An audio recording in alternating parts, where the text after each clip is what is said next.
when that pool's been sold to that family, and then all of a sudden when something goes wrong with that situation, that they then reach out to that pool company or the pool manufacturer. They might get to the pool manufacturer, and then they say, no, you need to ring the people who sold you the pool, and then they'll go, well, we don't install pools, we sold your pool. No, you got the installer to do it.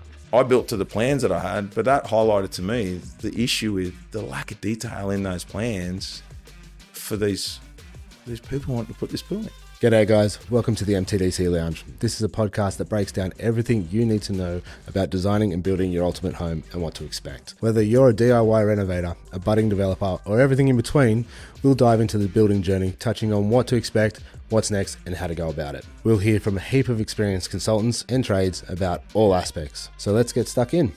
Welcome to the Lounge.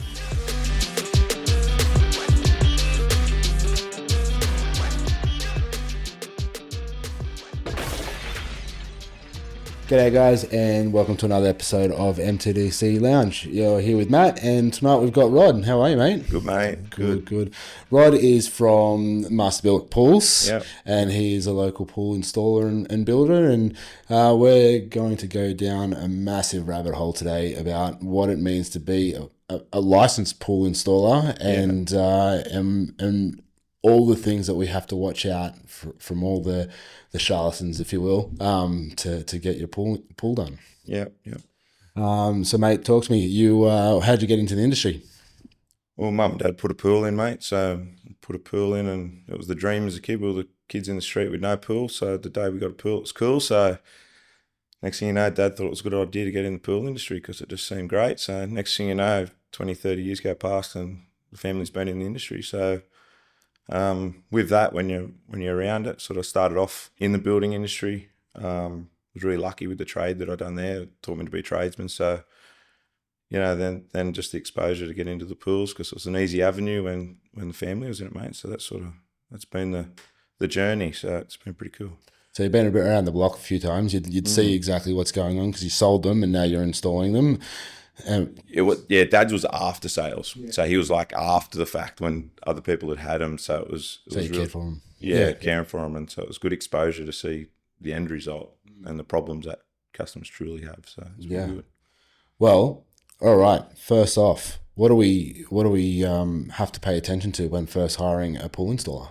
So one of the biggest things like when I go out and meet a client as the first consultation, you get out there, people are so keen, you get out there and they're just there, they want a pool. Like they're picturing the kids in there, they're picturing it all happening. So it's hard to slow them back down and trying to get it across, and they just want to talk about the colour. Where you're trying to say, no, go back here. So the big thing for me is the first thing for a consumer to is I reach out to any pool company or anyone they've found online to buy a pool, is what license is this pool getting built under? Yeah. Get on, search that license and understand about that license. So worrying about, Facebook reviews and social media reviews and Google, that they're all great. But we know that they can be skewed in a way to favour a business at times. And so for me, I look at it and go, for them, if there's been any tribunal notices, if there's been any court cases, if there's been anything go on, it's there. So for them to navigate that and to understand whether it's going to be built under a builder's license, which is a pool builder, which is a person, or it's going to be built under a company license. And that's a company license to build pools. So there's two very big differences there. So for that consumer, it's about making sure they understand that first step. What license are you building this under? Business names, get the number. That's my big concern for people, to be honest. So let's say they've got the builder's license. We've spoken about it quite a number of times on a few episodes. But how would if you've got a pool installer that says, "Hey, I've got a company license," we know how to find the builder's license. How would you find the company's license and whether or not they're registered to install a pool? The same way. So to build a house, the pathway for a builder, the typical pathway, we say carpenter forms into a builder. That carpenter has accreditation and then they get a builder's license, through doing time on the job and number of modules and things like that, so then they're a builder. So in the swimming pool side of things, as a person, there's no trade. There's no trade. So straight away, like without having a trade, you have to do the time, and then you have to do modules, and you get a builder's license. They're not the same. They're totally different things. So what I mean by they're not the same, you're a builder, and you can only do work to a certain amount of money with that builder's license. So it's a person with a license. And that ABN is you're going to trade to a business that hasn't got a license as a business. The person has a license, but that business doesn't have a license. So then what happens is you then have to have a company, and that company has to apply for a license. That company's license has to be supported by a licensed pool builder. So I'm the licensed pool builder for my company, and then my company holds a builder's license. So when they ask that first question is, what license are you building my pool under? That's where you start. So that when you search that up, that's not going to be a very, very long exercise in some instances, because you'll hit a brick wall and go, oh, that doesn't match up straight away. So what we're doing now is we're just starting to understand what we're actually purchasing. And what I learned at a very early stage was, and this was back in the pool shop, I learned like customers just want accountability. They want that person to be accountable. So I find it very hard to see how somebody with a pool builder's license, the owner's going to feel there's going to have that person responsible for the whole build in that backyard, and that there's no homeowner insurance. So there's a lot of things that a customer needs to understand. So when it comes down to that swimming pool that they're getting purchased, that's a whole nother thing that we'll probably get into, but this sort of feeds into that. So for them, understand that. And then what will happen is when you then look at, you can align that with reviews normally. So when you start to look at the company license that's going to be built on, or a builder's license that then is aligned to somebody selling them a pool shell, they'll start to make a way when you're trying to look through the reviews, and then you look for, oh, that starts to make sense why they might be getting that review, and consistency or inconsistencies, you know. So for me, that's the first step, is get on, search up those company license or builder's license, and you'll probably find a lot of the times that in that first conversation, you probably won't even have to end up searching, because you'll be straight away, they'll dance around that, as in, we don't have a company license, or it's under a build, we build it under a builder's license. So the consumer goes, to the husband or the partner, oh yeah, well, they've got a builder's license. Yeah. Oh yeah, that's good. You know, so that's one of the big things. So what do you see as the industry, I guess, at large? How do you pinpoint a dodgy installer? And some things that can sort of flow on from that. Yeah, like that's the with that, which we'll touch on a lot, is a lot of it's driven by understanding that license. So I think a lot of the times, if we can spend a lot more time understanding our licensing, we're going to understand to be dodging those builders essentially. But probably things to really look out for from my ear, somebody who it's a big industry. And there's not many pool installers. So we've always been really busy. So if you can get a pool in a short period of time, and then you can get somebody who's available to do that at a short period of time, there could be some things we need to ask why they're available, because I haven't had any issues with ever getting work. I could fill up 7 days a week every week. So if I wanted to do a cashy on a Friday or a Saturday that we all speak about, this cashy thing, we can work Saturdays. So that's probably a big sign. If somebody's trying to, I've got a pool available, there's this one that can be, I can get it here very quickly. In saying that as well, probably the other thing to be really mindful of, if you've got a salesman that's really, really adamant on selling you a certain shape pool and a certain color pool, it might be one that's available in a factory somewhere that's been sitting there for 3 years. And see what happens. A lot of factories, definitely not one I've want anything to do with, but I've seen it happen, is a lot of factories will hold pools for a period of time, and the longer they hold inventory stock, then there's a reduction on that price, so that the prices just float with that stock. So as a factory, a lot of these big engines, they've got to keep these big engines turning. So to keep these big engines turning, it might be cheaper and more cost effective for them to push a pool through again, so as the mold goes through factory, it might be put it through again, and they might end up with an extra pool shell out of it to keep the boys busy and, the way the scope is. So then these pool shells can be sitting around for a while, and they can be a lot cheaper. So there's nothing wrong with that, except the salesman should pass that on, as an opportunity as a sale. So, but that would be something to look out for if I had a salesman there that was really keen on this certain shape and this certain color, and it's going to be so amazing, and saying that's the one you should get. I think that's probably something to really look out for. Things that can go wrong during the process, it's people's livelihoods. I can't explain it any other way. It's their life, it's their relationships. It's a lot of money. Like, it rolls off the tongue in the building industry at large. Oh, it's only $2,000. It's not only $2,000. It's not only $200. Like, it's all money. It all comes from somewhere.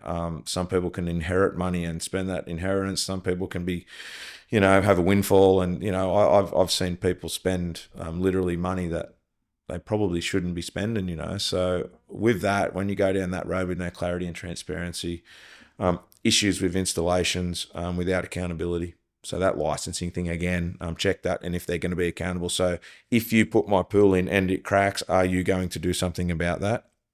You are the one selling me the pool shell. Are you the one who installs it under your license?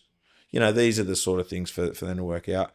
And another big thing, which I hope it ties into this, is to do with buying a house with a pool in it that's a new pool. You don't get the warranty for it. So there's no warranty for that pool. So if you turn up, the pool's just been put into that pool. So, for instance, Matt, I put a pool in for you, and I do my handover with you. That's a signed agreement against those terms and conditions with you. So if you then sell that property, and the next owner comes in and they haven't adhered to those warranty conditions on that swimming pool, and there's an issue with that swimming pool, and it could be an issue that's a structural issue that is my problem. If they ring me, they don't get any warranty because they never signed the terms and conditions on the warranty. How does it get transferred then? If it does. Good question. So again, what we do as a business, because we do that after sales service of our pools, we're now in control. So we're very, very active to make sure if we see for sale signs when we do hand over, and tell people if you sell the house, please just do the right thing by the new owners. So today, our service manager went out and done a handover in Catherine Hill Bay. That handover was a pool that I put in 7 years ago. And he's gone out there, and the owner said, make sure you get hold of the pool company. They'll come out. And so we've been out there and retrained them about their pool, re-showed all their agreements, let them understand all their responsibilities as a homeowner. Why wouldn't I warrant that? So for them as a family. So things that certain business models and certain licensing, you can go down a fairly bumpy road for a very long time. And I've seen when we had the pool shop where people would come into the pool shop and have issues with swimming pools, and those issues with the swimming pools might have been $2 or $3 worth of parts that were needed to rectify those issues. And then they'd come in and say, just what do we got to do to make it clear because it's going up for sale? And you'd be like, you need to fix this. And then they wouldn't fix it, and then they'd mask it and make it look great. How many people have you spoken to that bought a house and then by the time they moved in, it was green? Then they'd turn up to the pool shop and they'd then come there with that bottle of water and wanting a water test, and you can see it when you go to the pool shop. You can see them a kilometre away. Have you had a pool, Matt? Have you been into a pool shop? If you haven't, you'd look like someone who hasn't been in a pool shop. You know what I mean? So you say to them, oh yeah, and they go, oh, we just bought, some young couple with this little baby, and they're stretched to buy this house. It's got a pool and it's green, but they'll be able to fix it. And then they ask, and you say to them, oh, what address was it? And you're just cringing. And they tell the address, and you're just like, So there's a lot of issues in the industry with that sort of purchasing homes. We don't know the construction method. We don't understand the construction method of the pool that we're purchasing with that home. That could have been somebody who had a license that might have done off the books work, that then there's no history of who they really were. That license doesn't align to a business. It's a big can that can be opened up down that road. So there's a lot of, unfortunate, mate, there's a lot of builders and a lot of developers that are pretty need to have a think about it as well, because I've had a lot of builders approach me to just whack a pool and it doesn't matter. I'm flipping it. And it's like, no, it matters. Do it this way. So yeah, but on that, mate, yeah, there's a number of things that go wrong. But I think pushy salesmen, I think we all know where that goes. So things. We've seen it countless times through the design, through MT Design. We work with pool builders, with installers. We've worked with clients. Clients come to us. They say they've got this amazing pool because at the moment, from what I can gather, there's a few pool manufacturers, and then they supply them to pool resellers, and then those pool resellers would go on to clients and then sell the pools, and then they would expect the plans to be done, and then the pools, and then in my opinion, it's a matter of anybody can almost be a pool installer if you can dig a hole, right? Yeah, it comes across something. Yeah. And that can on the planning side of things, like when we're drawing the plans and when we're trying to help the client through a process, we're trying to do the right thing. We're trying to make sure that they're compliant, the council happy where the location are. But then, on the other end, the clients are like, hey, I've got the pool being installed next week. Where's my plans? Like where we go, well, hang on a minute, you got to slam the brakes on because... And then your phone's just... going off, right? Yeah. We've got one happening literally next week, and council shut down last month. So it's like, well, hang on, you got to pump those brakes because you're not approved yet. You haven't... even though... They said, Yeah. Well, I've got a pool sitting out the front. What's the go? How can we tell the clients to watch out for that kind of stuff? Yeah, so again, there's probably two different ways that can happen. If it's about let's look at basically the fact of a pool sitting on someone's front lawn. You drive past, we drive around streets all the time, see, wow, there's a pool in the front yard, So let's just talk about the pool itself, how they can end up there. So one of the ways, so we're separating this straight away in this conversation where we've got our builder's license way of building pools and installing a pool for our home. We've got our orange, and then we've got our apple, and we've got our company over here. So the one way on the company license, which says, I'm just wondering how hard I touch on this now because it's just basically in the payment schedule. Front-loaded contracts that become pushy because at the end of the day, the pool's coming. But a lot of the times you'll find that the companies who are got a front-loaded contract and are pushing for that pool to be installed, you don't see those pools sit around for too long. Because they're responsible for those approvals.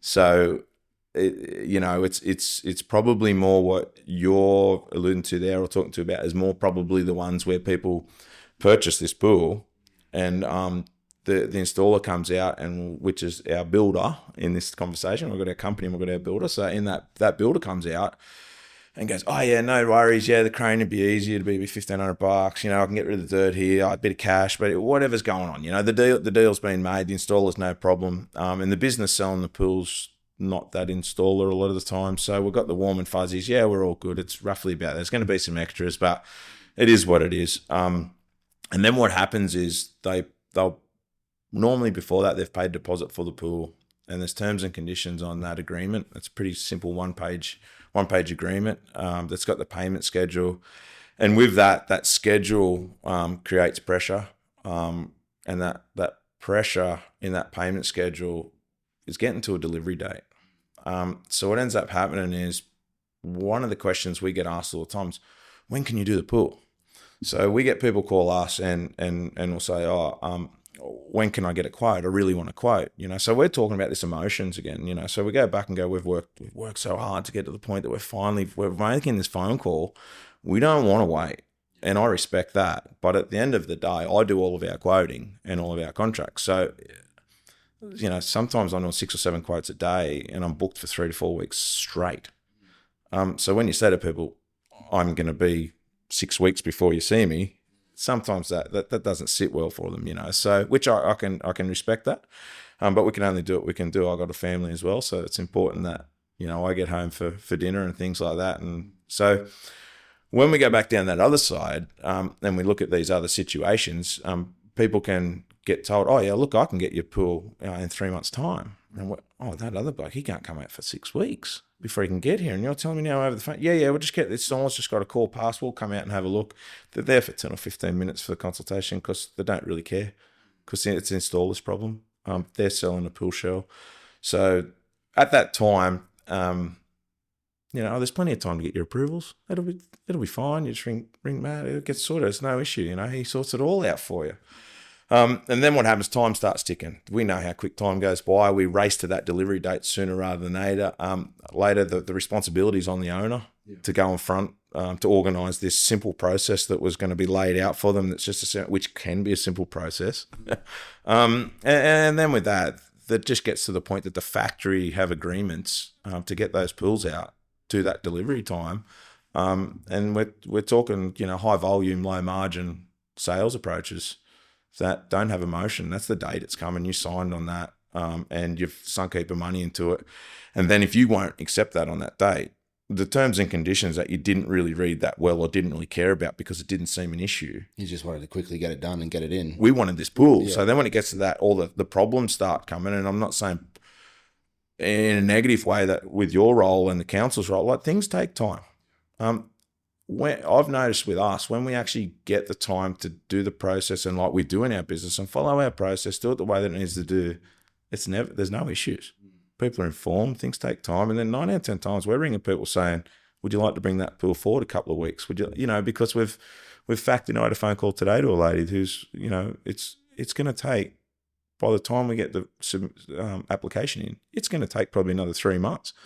I said, let's just put it in and see how we go. So over this other side, these people are then forced to a financial position where they might have stretched themselves to buy this swimming pool shell and have this installer on this sort of price that they have agreed on and they're quite comfortable with. And this pool looks really, really, really well priced for them. It's in the budget. This is great. So-and-so up the road done their pool for 80 grand. We're going to get away from it for 45, So, and then it just goes down that journey, Matt. And then at the end of the day, there's room for the pool. When the pool gets put out on those people's front yard, and that's how it ends up, And then all of a sudden the stress comes, and then the council might pull up and go, what's going on with this pool? It's got grass going around because the postie can't get around it. He puts a complaint in, What does it do for the warranty of the pool? Well, one of the hardest things with that is you just bought a pool. Yeah. It's your pool, and it's out the front. It's yours. Yeah. So the terms and conditions are one of the issues with warranties. We get asked a lot. How long's the warranty on this? How long's the warranty on that? But I haven't had many people ask me for the terms and conditions of the warranty. So, I look at it as like a new car. The paint protector. I don't even know if you read it. We never read it. You sit down, buy a new car, you're so excited, the emotion, you just tick it all, sign it all, and you just had enough of the salesman. You want to get out there as quick as you can. I don't even know if we're allowed to drive cars for the warranties, So I sort of say to people, let's not worry about the time period. Let's look at let's get into the nitty gritty with the warranty and understand it, So with that, there's different warranties with different detail, but all I get across to people in that regard is 9 out of 10 times it's their pool out the front, So if something happens to it, it's sort of their problem, So there is some concerns with them sitting out the front, but they're pretty robust things at the end of the day. So the warranty is the one thing that you had a quick touch on, but another one of the biggest things that you also spoke about was obviously the council applications and what we do to get it across the line, I guess. Now, a lot of people don't understand that, yes, it might be a builder's license, or yes, it might be a company. People probably won't know about the company license, but let's just pretend for a moment that the builder's license is what they're talking about.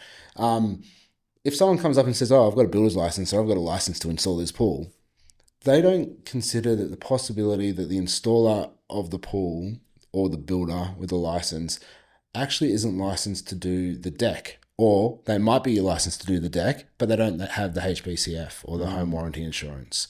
Well, just do your owner builders and then they get convinced as an owner, just do your owner builders because it's cheaper than if I had the home warranty insurance anyway. It's a waste of money. And next thing you know, this emotion and this pressure comes on, and then all of a sudden we're skipping through this owner builders permit to be able to then the owner's responsible for everything. Deck. So deck and everything. Yeah. And it's crazy. And a lot of this was we've evolved like as a business. I've made mistakes. I've made plenty of mistakes. I'm proud to say that I do my very best to make sure I go back and front that family, fix the problem. If pools need to come out, they need to go back in. You know, and a lot of things we do in our processes in our business are written in blood. You know, like when I was a kid at the pool shop, at Dad's pool shop, and you're fixing pools, you know, and you're going up fixing them, and you're cutting up concrete and you're digging down beside them to fix a light or fix this, and you find out that the installer 20 years ago, why did he do it like this? You know, so a lot of the things that that we do is for that. You know, so some of those challenges that that come up when we talk about decks and things like that was during my journey. I didn't even know, when I got my pool builder's license, I didn't know you had to have a company license. I didn't even know. So there's pool builders out there right now that have got a builder's license that are probably flying around in a $110,000, maybe $150,000 dual cab Land Cruiser, flying, thinking they're making a killing, and they don't even understand the responsibility that's on them with that license that they have in that regard, you know. So when that pool's been sold to that family, and then all of a sudden when something goes wrong with that situation, that they then reach out to that pool company or the pool manufacturer, they might get to the pool manufacturer, and then they say, no, you need to ring the people who sold you the pool, and then they'll go, well, we don't install pools, we sold your pool. No, you got the installer to do it. Yeah. You know, so when I was in that role, and I was installing pools, what would happen was, this is a long way of answering the question too, Matt, I apologize, but I'm trying to put the proper way to get it across, you know. So with that, what would happen was I'd turn up to build a pool, and somebody had sold the pool, someone else had sold the pool. They'd done the plans, and they'd done all this, you know. So I'd turn up, and the things that was so hard for me to get sorted out, like I've got a semi-trailer coming into a street. It's normally bin day. You normally put pools in when it's bin day. That's just how it is.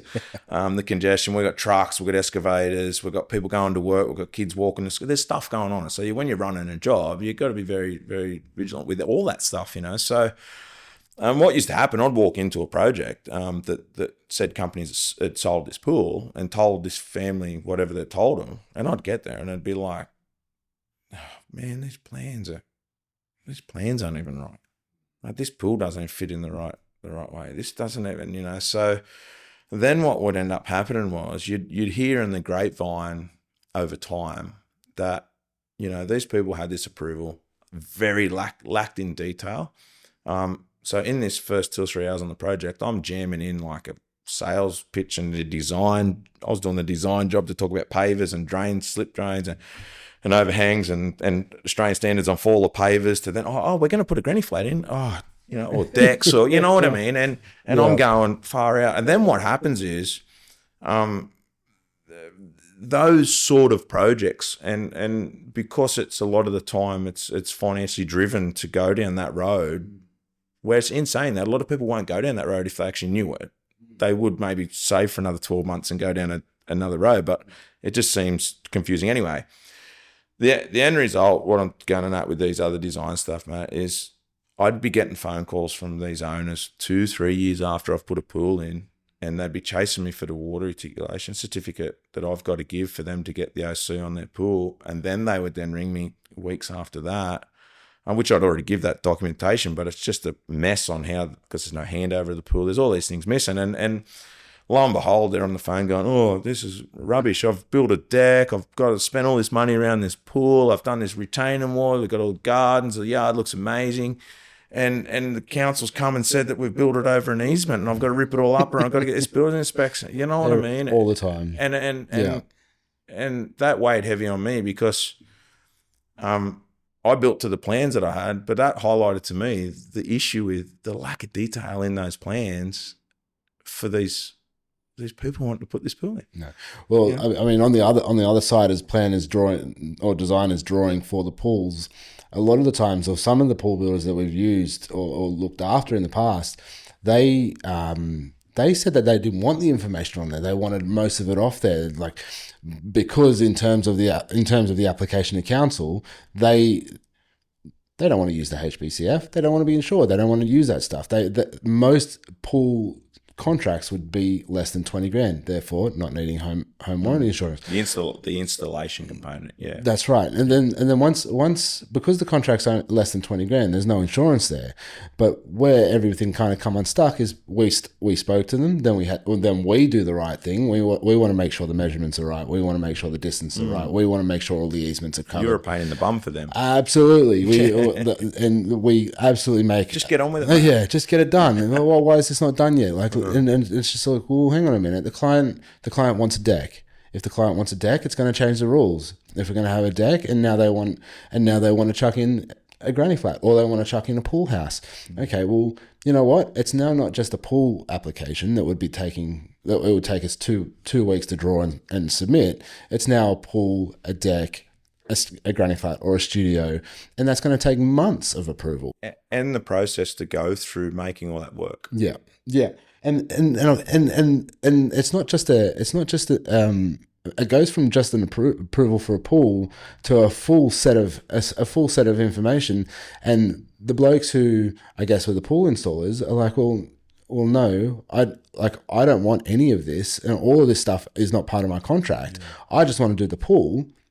I've ordered the pool. The pool's getting installed, whether you like it or not, in 2 weeks. Yeah. And then I don't care what's happening with it. It's happened to countless clients of ours. Yeah. And we get stuck with this poor client who's been like, well, I'm spending all this money on the reports. The pool installer just wants to put the pool in. It's costing us $20,000, $30,000, whatever the cost is to do the pool. And then it was like, well, hang on a minute. Well, if you do it that way, you can do it that way, but it's a split contract. And the worst thing with that as well, is at the end of the day, we don't have a project estimation. Like, this is one of the huge issues. There's no clarity or transparency on the project. So like I see it day in, day out, like, oh, how much, just give us a ballpark on what it's going to be. I'm like, you don't even know what you want. Like, how can we give you a quote for something that you don't know what you want? I need to make the money I need to make in our business, and that needs to work for them for the cost of their project. And if I, like, time and time again, I'll sit down for a contract meeting and I don't do the contract because they're too confused. And I say, we need to work on the clarity and transparency. We're not like, sometimes the husband and wife aren't on the same page, and it's like, you just want me to try and work that, what you're both saying two different things, you know? So when it comes to the design and that, like, there's a real onus on the owner. I think that's the part that's going to change a lot in our industry. And that confidence for the owners to approach designers and understand. And then there's an onus on those designers for that clarity and transparency for what they're actually getting for their money, because people look at it and go, oh, look, I've got to come and spend $5,000 to get a drawing done in my backyard and to understand, to get an approval or whatever. And this pool company over here is only charging me $1,800 for my approvals. Yeah. They've got the rest of the money in the pool price. Well, go and do the design, and then approach a pool company and then make it work in that area, and say to your designer, we aren't 100% confirming those dimensions for our pool, but if as a pool company we walk into an owner that has gone through that first stage of that process, they've learnt so much. It's part of our process as designers. Even like when we go and see our clients that ask for a pool, we first establish the question, hey, are you going for a pool and a deck, or are you going for more? And then it forms one of the strongest conversations, because straight away, if they turn around and go, well, wait a minute, we want a deck and a studio, then we go, okay, we know straight away, then this is going to be a split contract, or you're going to go and find a builder that can do all of it, because most of them aren't. Most pool installers aren't licensed to do anything more than just a pool, and I think most people don't understand that. And when they come to us, particularly from a pool installer, or particularly from some of the pool installers, they come and say, oh, you know, I'm getting a pool done by XYZ. Can you just chuck a pool in? Can you chuck a deck around, or maybe can you chuck a pergola? I'd like to have a roof, or I'd like to have like a little barley hut or something like that. Well, yes, you can, absolutely. But who's your pool installer? Are they licensed? And if they're not licensed, it's a split contract. And at the end of the day, you can get a DA approval for all of it, but you could only get a construction certificate based on the pool for the pool installer.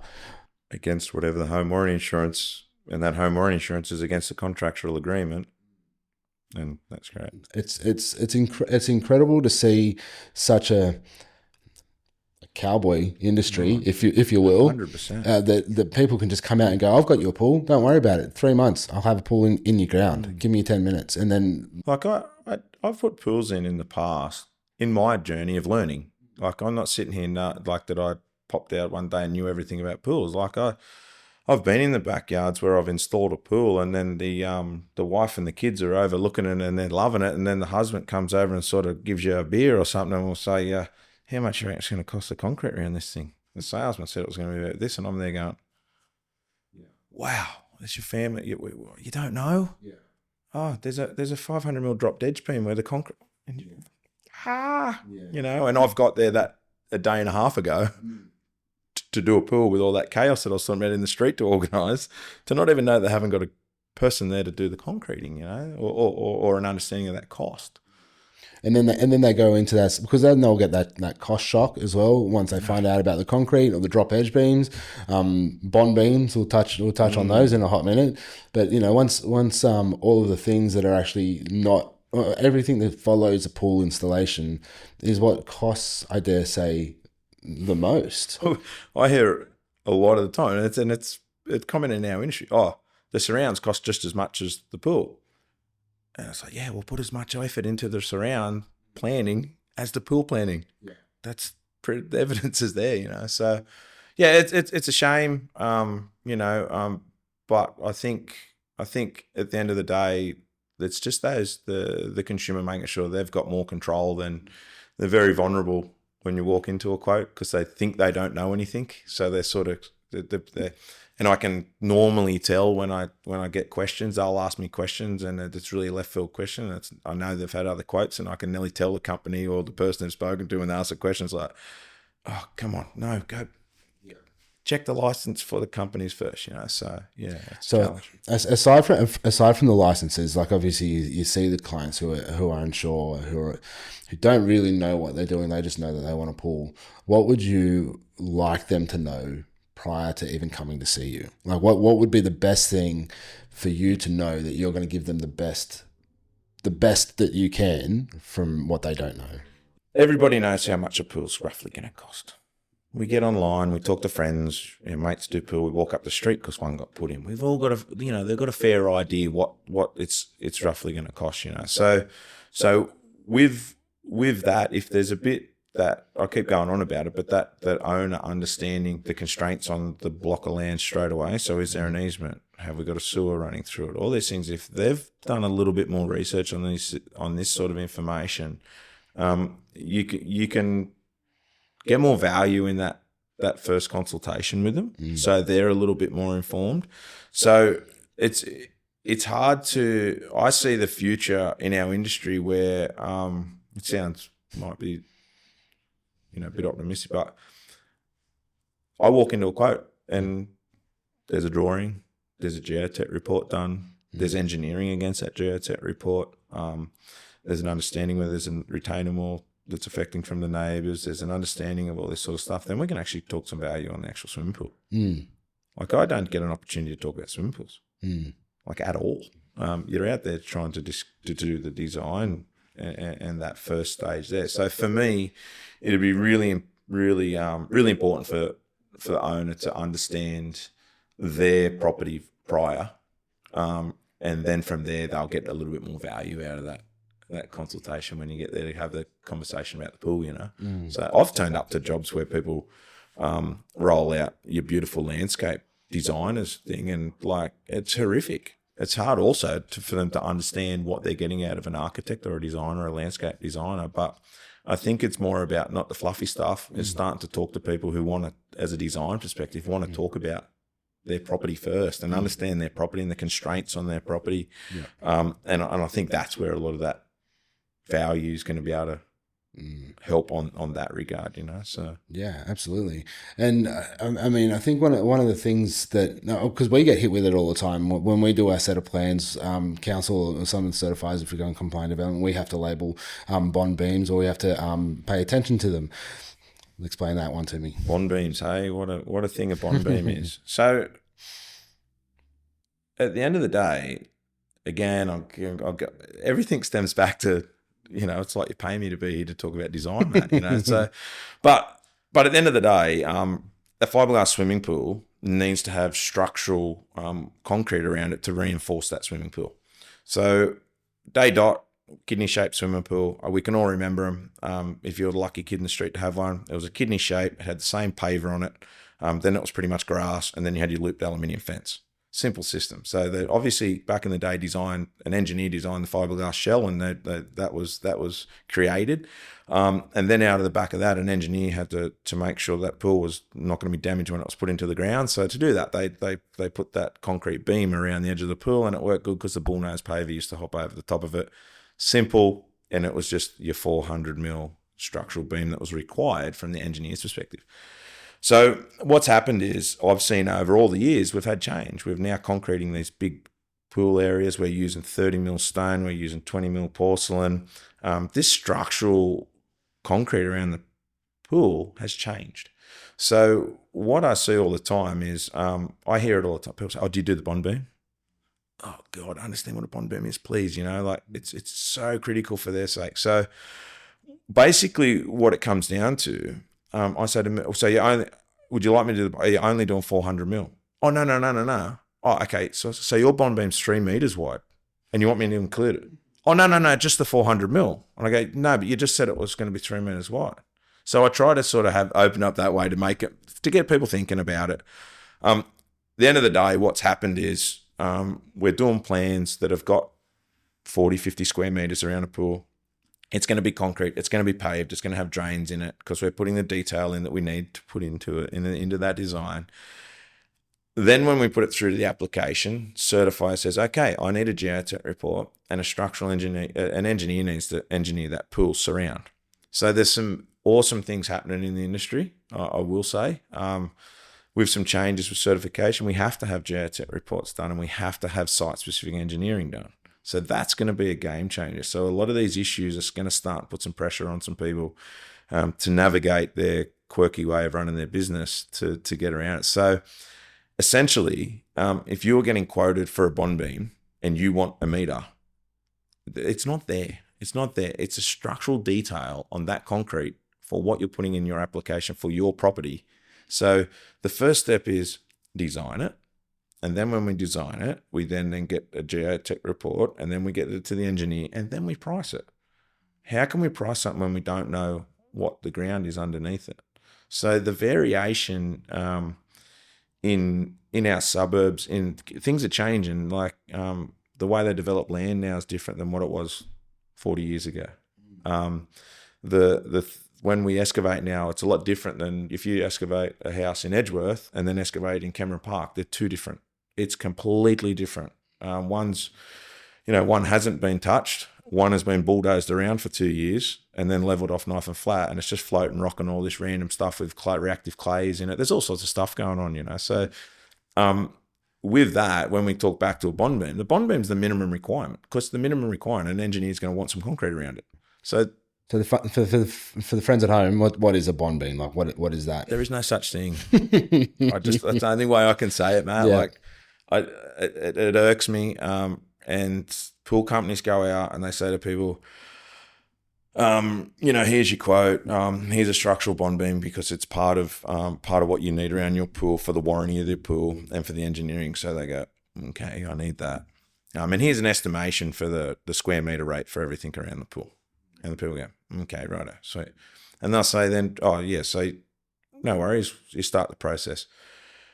So this goes back to your question when we talk about front-loaded contracts and the deposits. So deposits are, sorry to get onto a deposit when we're actually asking the question about a bond beam, but this is how to actually, I feel the only way I can answer it is all the way back there, So essentially what happens is we do we come out and we've got, a lot of the times they're estimation, these quotes. So there's a quote component, then an estimation component, and people take it as gospel that that's their quote.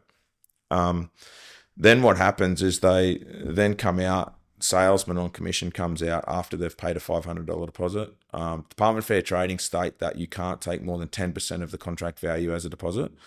So what a lot of businesses do is they take a $500 deposit before you've even got there. So you are past deposit stage at that point. So when that salesman leaves that meeting with your contract, you're at payment one. Payment one is normally around can be $10,000 to $15,000. At that time, we don't have any detail of that project. There's no plans. There's a lot of these different apps and things where we place these imaginary pools in these imaginary backyards, and we put concrete square meters around them, and it tells us where all the easements are, which don't work because I've used them, and I don't use them because they're not correct. So what happens is people think they've got a really good detailed plan at that point with a lot of these programs, and then what happens is it's pink flamingo time, man. We've signed up. We finally took the plunge, excuse the pun, but we've signed a contract and we're putting a pool in. So in that contract, they've got their bond beam. That bond beam's in that contract, and it's 400 mil. That this is what we're calling a bond beam. Then what happens is we go away, we get our design done in that process, stage one in that process on that contract terms. Normally the salesman gets his commission out of that first whack, so he's good. So the thing for me is I don't know if the salesman's going to be working for that company when the pool goes in. So he's gone. So that he's paid and he's on the road. You're contracted, man. So then from that, what happens is then we go to our designer. That company goes to the designer. The designer does the design and understands that it's going to be 3 meters wide here. You're going to have 1,200 over here, or whatever is going to happen. Nothing's drawn in about the bond beams in there. No, it's all one concourse. So then what happens is then it goes certified. Certified says we need a geotech report and a site-specific engineering of that. They've got some generic engineering in there. There is some companies that offer extended bond beams in their pricing and in their quotes, which is really good. That is a really good thing because hopefully they explain to people that what that extra bond beam is going to cost. And then a lot of the times the detail comes in regards to this extra concrete around the pool. When the engineer said he wants it 200 mil thick and piers and whatever else, and the dropped edge beam that once the contour was actually exactly worked out and the true cost of the concrete. And then we start to get a bit worried as a consumer because we've got to get the price off that pool company, and it's an exuberant price for that extra concrete because it's really hard to employ concreters to work for you to concrete around pools. So a lot of the times as a company, we use subcontractors. Those subcontractors are portrayed that they're working direct for that pool company, but they're not. They're a subcontractor. So what happens is that the owner's paying a lot larger square meter rate because it's been touched a couple of times. By the time I get it to them, they think it's okay because, at the end of the day, the pool company's going to look after the whole project and project manage it for me. Then what ends up happening is they get the shock with this cost of this extra concrete. So then they say, we know a concreter. We had a concrete our driveway. It was a good bloke done it at a good price. It worked out well, and then that pool company says, yeah, not a problem. So then what happens is that concreter comes out, he has the conversation and says, but the pool company's doing the bond beam and I've got to join onto that. So for that, they've got to pour that. I've got to then dowel into that concrete. I've then got to have a join there. And then when the paving's done, you're going to have a sicker joint along there, and what does everyone say to that? I don't want that. No, it's gross. It's gross. It's terrible. It's good for about 4 hours. I reckon. As soon as you're doing that, look great. And it's like, oh yeah, a week later it's already started, let alone years by. So what happens is we go, no, we're not having that. Yeah. We're not having that. So then what happens is they then approach the pool company and say, well, can we do the bond beam? Our concrete is capable. Can he do that bond beam? No, you're contracted in on that. We do that for our warranty reasons. And then out of the back of that, they end up saying, oh, well, they're here anyway. It makes more sense if they just do it. It's going to cost more. Oh, well, we'll just borrow a bit more. We'll hit mum and dad up for a bit more cash, or however's going on, sell the jet ski or whatever's going on. And then they then pay this extra rate for everything. And then that's when we see, our pool project blew out heaps more than what we were told at the start. So the bond beam thing for me, a licensed concreter needs to do the bond beam around the pool. And the certifier needs to make sure they're checking that steel reinforcement prior to that concrete going in my eyes. So therefore, if we're as a consumer, we're paying a geotech to come to our property and tell us what's going on the ground, we're then paying an engineer to give us site-specific detail. That certifier needs to check to make sure that concrete around the pool has got the right steel to those specifications. And a licensed concreter that's got engineering specifications does the job properly. The reassurance for the consumer is the certifier is checking it against all the educated people who know how to build things correctly because they've been to university and they're not smarter than me. It's tough times doing what they tell us to do, but we're still going to do them. But, so that bond beam thing's a big one for me, Matt. And it's very misleading, very hard to get that across to people. So again, go back to the start as a consumer, get a plan, get your plans done, speak to the pool company. There is no bond beam. We don't want a sticker joint. We want all that out there. You know what I mean? Like, well, mate, you know your craft, you know your stuff. I love it, and I really appreciate it. I could talk to you all day about it. Yeah. You know, I can talk all day. That's one thing. You know that already, and everyone does. Well, mate, I've got a couple of quick fire questions. Yep. As fast as you possibly can. Yeah, I'll try my best for you. We'll call it a day, and we'll get you back on to talk about some fun stuff. Yeah. More fun stuff. All right. So, how long do you reckon it should take, start to finish, for a pool to be concept and installed? From first consultation, I think it's a 6-month process before that pool should be going in the ground. Beautiful. So done properly. So next, Chrissy, they want to be talking to us, talking to you by June, May, June. Perfect. And we're busy to get that. Yeah. We're busy to make that happen because, like, you might take a week for your husband to come back to WA to have a chat. So anyway, that was hard. This is a tricky one because I know the place you're in. Yeah. Fiberglass or concrete? Not comparable. Not comparable. No. Oh. Plunge pool, concrete precast plunge pools. Trying to compare them is just.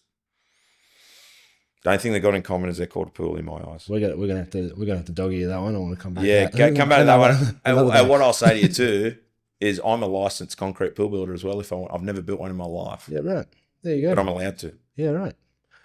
We'll get you back on the chat one.